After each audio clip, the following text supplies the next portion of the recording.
I'm ready to go. Then, when it's all said and done, you're gonna go to the doctor and get a physical.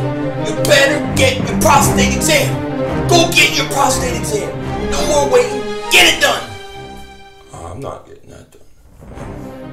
I'm not getting it. I'm not getting it. You're 42 years old. Get it done. Look at you. Look at you.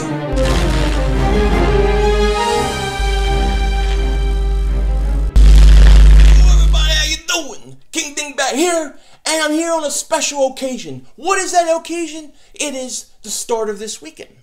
Now this weekend is very important. Not just because the Eagles are going to beat the crap out of the Cowboys. No, that's not the only reason. But it's Thanksgiving week. Thanksgiving week means no school, no work, family together, family home, being able to chill out, relax, hang out with the family. It's going to be a wonderful thing. For me, personally, this is the moment. This day, right now, I'm about to kick off my holiday season. And I start the holiday season with one sip of eggnog. Now, if you have watched my videos last year, you know I have a weakness for eggnog. I love eggnog. So once I take this sip of eggnog, to me, it's the holidays from now until after New Year's. So every day a party, every day is vacation. We're on vacation. So that's what we're going to do. We're going to take this sip of eggnog and we're going to talk a little Eagles Cowboys because it's coming up. I love it.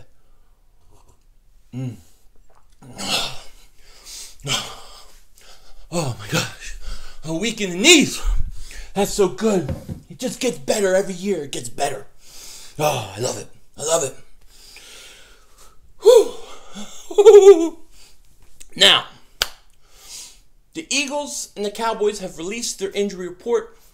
Sean Lee is out.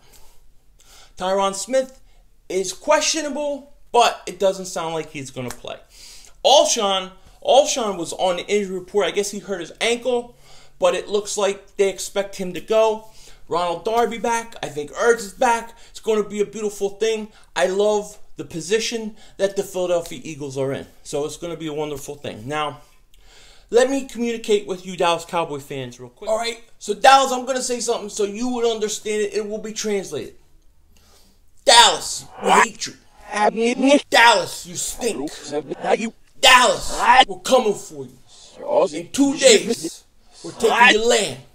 We're taking your air. We're taking your cows. We're taking your farm. We're going to free your women and your children. You can't stop what's coming. The beating that is coming. You will pay. You will pay for your crimes. For your sin, you heathens. Dallas, it's over. Dallas, the division is ours.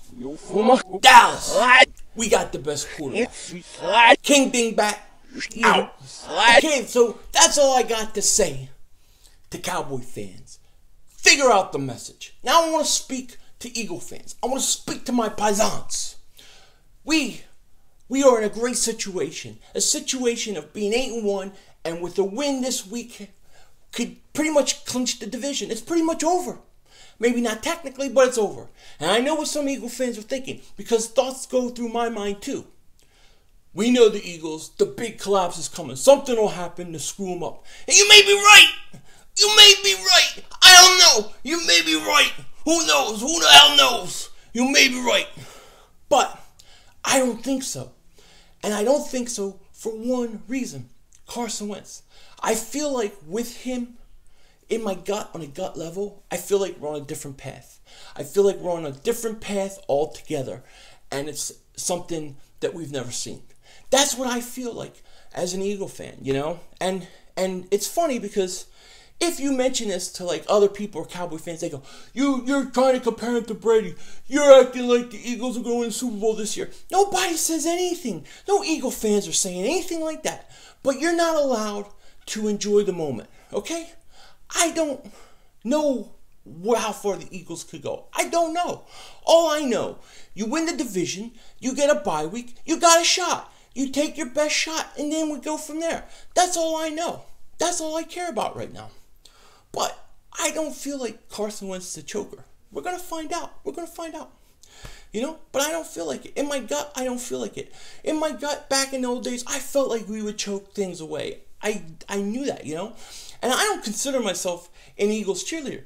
You know, before the season started, this past spring, everybody said I was the Eagles. You know, I was a hater. I was hating on the Eagles. I was too negative. All this stuff. Now I don't have anything to be negative because they're good. And if they're good, you try to be honest and you try to say the way you see it. And it's hard to complain right now. You know, it really is. But the funniest thing to me, the funniest thing that I keep hearing is the Dak Prescott, Carson Wentz comparison. Let's compare the first 2 years. So they compare the first 2 years and they take all the numbers that Dak had that ballooned his total stats up from last year. And then they take Carson's first year, which weren't that great. He was a rookie learning with nobody, no weapons, no nothing. And that brings him down, his numbers down. And they go, look how similar they are. That isn't really fair. That isn't fair. Because the thing that they're leaving out is this. Dak had Zeke Elliott. He had a great offensive line. He had a lot of help. He had a lot of things that masked him having to learn and develop as a quarterback. Carson went through those struggles every week last year. Now, this year, what is not being put into that comparison is Carson Wentz has progressed at an extreme, ridiculous level. Dak Prescott is still down here. He's still got things to learn. Now, maybe he's gotten better in certain areas, but as far as being a passer, being a guy that can win the game with your arm, he hasn't had to do it. He hasn't had to even be put in a position to go through the struggles to learn how to do it. But Carson Wentz has. So to me, it's not really a fair comparison to Carson Wentz.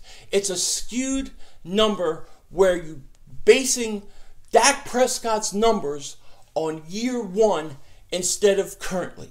And that's not fair because what is left out is the progression of the quarterback, okay? So that's why when I look at comparisons, I look at a comparison that I find much more interesting is Carson Wentz versus Dan Marino, second year. When you look at Carson Wentz, second year, and you look at Dan Marino's second year, they're really close. They're really close. Now there's some parts that Marino was just off the charts. I think Marino at this point in time had like 27 or 28 touchdowns, where Carson has 23. Marino ended up with 48 touchdowns, okay? 48 touchdowns his second year. You're talking about that. That is more of an accurate comparison than Dak and Carson. Right now, the truth of the matter is, and this isn't biased, if I was a Seahawk fan, if I was a Bear fan, if I was any other fan, and I looked at those two, I would say you can't make that comparison, or the numbers are kind of lying because they're not accounting for the progression that Carson Wentz has made. That's why I don't buy their numbers are similar. Carson is much better quarterback right now. He's on a much higher level than Dak Prescott. He's on pace to be like the fourth person in NFL history to ever win MVP his second year. Marino, Warner, and Brown. Brown wasn't a quarterback. Warner started really late. So it's really Marino and Wentz. And the numbers are very similar. And it's very crazy and very awesome at the same time. So with that said, basically, Carson Wentz is the real deal.